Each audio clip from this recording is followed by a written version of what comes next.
taip atsakymo ir nesulaukėme iš Lietuvos Respublikos Seimo.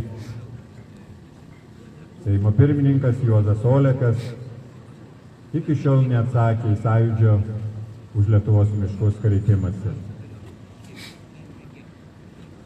Manęs kartais klausia, o kur ta vieta yra geriausia kariniam treniruotėm.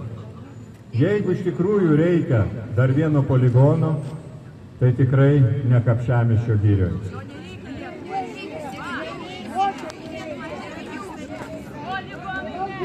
Poligonui ne! Poligonui ne! Poligonui ne! Poligonai ne! Poligonai ne!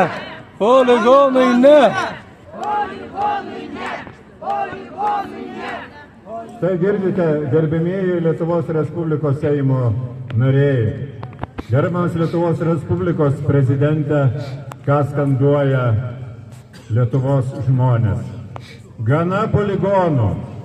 Užtenka poligonų, kurių turime. Nepaverskime Lietuvos karinėmis bazėmis.